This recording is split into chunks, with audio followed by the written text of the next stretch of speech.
Hello, ladies. I'm jumping in your ears for a slightly different podcast that I would usually do. This one is, I don't know if I'll call it something, maybe Laura's musings, or the things I think about when I'm walking on the beach, or the chats I'm having with other mums at the park. I'm not sure, but I'm feeling called to do these little solo podcasts, which are not quote unquote educational. They're not necessarily in the physio realm of things. They're not even necessarily in the pregnancy or birth space. They're just sort of life lessons, chats, things that I'm having happen in my own life, thoughts that are coming up. Like I said, chats I'm having with so many other mums at the park, which I think would be really cool to share on the podcast. So super informal, like a Dear Diary entry. I've been sharing a little bit more about like who I am and what I believe in and the thoughts that I'm having on social media, and it's been really resonating with people. So I thought I would transfer that as well into a podcast episode and see how it goes.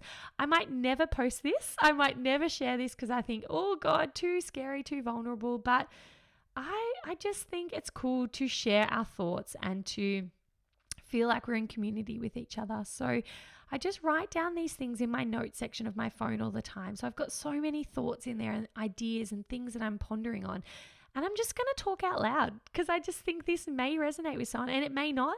That's cool. I don't really mind. It's kind of just like cathartic for me. So I thought I'd start it today with sharing a filter that I've been using for a while now about how I make decisions in my life. And that filter is, what would my 70-year-old self think about this decision? Now, the reason that filter has been working really well for me is because it helps me to zoom out of the decision I'm making at the time, zoom out and go, are the things I'm maybe concerned about, anxious about, worried about, are they actually important to my life when I'm 70? Am I going to care about these things when I'm 70? Because I think it gives this really good perspective to whatever the decision is. Often we can get so zoomed in on something and so caught up in something and the stories we're telling ourselves about something that it can be hard to zoom out and have that perspective. So I started telling myself this question and asking myself via this filter when I was going through my third pregnancy and birth journey. So if you haven't listened to that, go back and listen to it. It'll make so much more sense. I'm not going to recap it now, but I had to make some decisions that felt quite difficult in the moment because whilst they were true and aligned for me, they were maybe not so comfortable for others to digest. My decisions made other people feel uncomfortable, which made me feel uncomfortable. And they were out of the box. They weren't super mainstream and, you know, what the done thing was. And I had to keep asking myself, what would my 70-year-old self think about this decision? And you know what? I had the best birth experience. I had the most intuitive, aligned birth experience because I used this filter on all these decisions. So for example, when I was contemplating going along with what the doctors were telling me to do, I kept telling myself, Laura, will this doctor on this day having this conversation with you, the person who just happens to be rostered on this shift, will they care about your birth experience, think about your birth experience, be affected by your birth experience when they are 70? Probably not. I'm not trying to make it sound like a bad thing. It's not their fault, but you are one of many. They're probably not going to think about this again. However, if you make a decision, Laura, that doesn't sit right with you, that is against your values, that is not in alignment with your truth, are you going to think about this decision and regret it when you're 70? 110% yes. Your 70-year-old self is going to thank you for choosing what is truest for you. And that's where this filter started really working for me in my birthing decisions. And whenever now I've come across decisions where I've had to choose between, say, people pleasing and what is actually true for me, I've always chosen me. I've always chosen what feels best for me because I ask myself, when I am sitting in my rocking chair, having my cup of tea on my balcony and I'm 70, am I going to want to be proud of myself for choosing me and for living a life that is as Laura as can be, for taking risks, for being willing to fail, being willing to be make other people feel uncomfortable. Like this whole people pleaser thing in me has really had to come out in my last birth journey. And it's just such a wonderful filter. And I just wanted to share it because I feel like it will resonate with other women who struggle to make decisions for them. But I think, again, when you zoom out and you go, well, I wanted to do that thing when I was 30. Why didn't I do that? Like imagine your 7-year-old self just like kicking themselves because you didn't do that. And it's like we live once. This is not a dress rehearsal. This is the only life we get in this human form. Why wouldn't we do everything that we want to do? And I think this extends out so much deeper than just, say, birth for me or making decisions that maybe rock the boat for other people or go a little bit left of center or whatever the dumb thing is.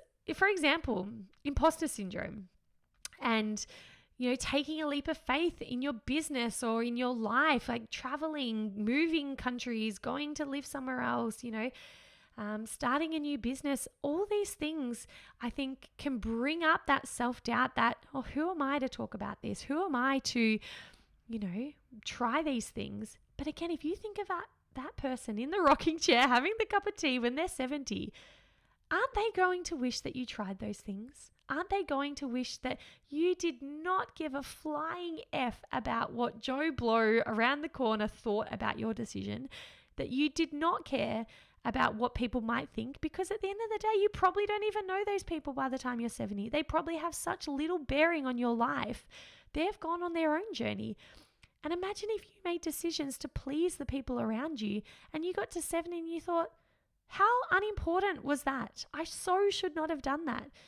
And I think that's really important. For example, these solo podcast riffs, it came to me and I thought, oh, I would love to share just the inner workings of my brain and just wonder if it might resonate with other women. And then I noticed pretty soon after my brain went, oh, God, is that a bit self-important, that you think people might be interested in what you're talking about and all that self-doubt, imposter, who are you to want to share this, who would listen, blah, blah, blah, blah, blah. And I just pictured myself at 70 being like, imagine if you shared stuff that really resonated with someone or really connected you with other people. Who cares what anyone thinks about it? Because I'm so proud of myself for trying these things, for living, like actually living, not just towing the line and not wanting to rock the boat, but actually living the most authentic, true life that you could live. And so I did it. That's why I'm jumping on the mic right now. Again, who knows if I'll actually publish this. If you're listening to this, I obviously took the leap and listened to my filter really, really well and thought of my 7-year-old self. But just taking the leap to try new things, like not being scared to fail or not being at all bothered by what other people think, but just living your most authentic life. And I don't know about you, but the people I am most drawn to are those who are confident in themselves, those who are authentic, who are so willing to stand in their own light and are not bothered by others' opinions on how they might dress, what they do for work, how they might live their life, because they're just so confident in who they are as a person. I find I'm most attracted to those people. And isn't that what we're all trying to do with our children? If you have children, aren't we trying to raise them to be their most authentic selves? And I wonder if we're modeling that. As much as we give lip service to it, I wonder if we're truly modeling that to them, that it is so okay, it is so safe, it is so awesome to be you, even if that's quirky, even if that is not what most people are. At the end of the day, really, what is mainstream? Because we are all so unique and different and individual. There is no one right way to live. There is no one right way to do business, to do life, to do parenting, to do pregnancy, to do birth. There is only the one right way for you. So, are you making decisions today that your 7-year-old self would be happy with? And I know a lot of this thought process came for me from reading the book Top 5 Regrets of the Dying. If you haven't read it, I highly recommend it. But it's essentially this woman who deals with people who are dying. She works in palliative care. And most of their regrets are that they did not live a life true to them. They lived a life for other people, to make other people happy, to live up to the goals and aspirations and dreams of other people rather than themselves, or that they work too much and other things. But the one that really struck me was that they didn't live a life for them. And so again, that helped me work through that filter. Like, what would your 70-year-old self think of this decision you're making right now? Are you making this decision from fear, or are you making this decision from love? And I think it's just a really cool thing to think about. I don't want, for me, maybe you do, I don't know, that's cool if you do, but I don't want on my tombstone to say, Laura lived a really comfortable, vanilla, neutral life.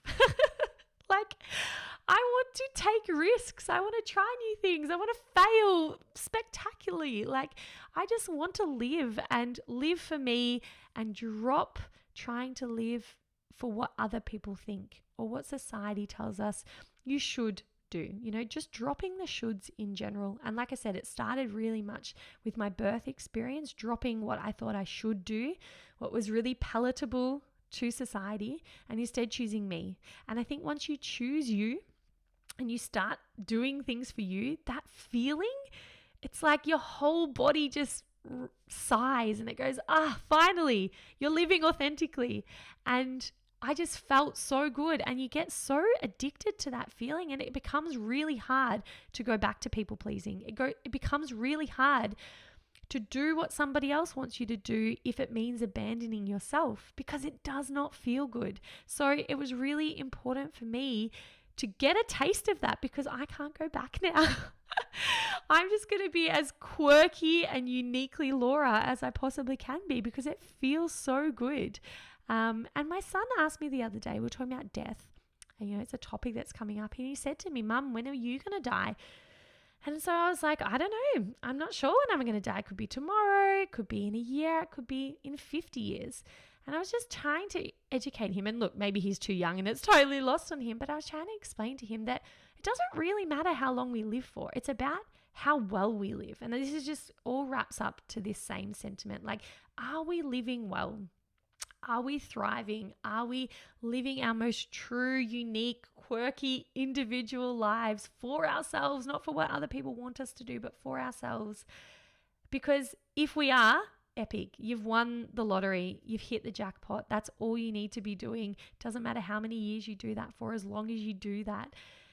I don't want to live 70 years for a life for other people. You know, I don't want to live 70 years for what I think I should do, or how I should be, or how I should parent, how I should do business. I want to live, you know, even if I die tomorrow, I'll be so wrapped that I did this solo episode, being a bit vulnerable, sharing the inner workings of my brain, because I wanted to do it. I wanted to try it. I wanted to connect with other women who might have these same thought processes. And if I die tomorrow, I'm going to be really happy. Because I'm being really true to myself. So I'm going to wrap this up. I hope that may have resonated with you. And if not, you know what? You've only wasted 13 minutes of your life. I do plan on doing a few more of these solo riffs, but if you did like them, please, please, please help with my vulnerability hangover and come over to @PhysioLaura, and please let me know if you resonate with it. I'd so love to hear it. I think it's really cool. Like I said, these are the chats I'm having with mums at the park, with other women in business. And I just think it's so cool to be able to air these conversations to a wider audience. So yeah, this is me, quirks and all. I get really deep sometimes, and other times I just want to talk about hair products. So, you know, like, there's a balance in it all. But I hope you're having a wonderful day wherever you're listening to this, and I will chat to you soon. Bye.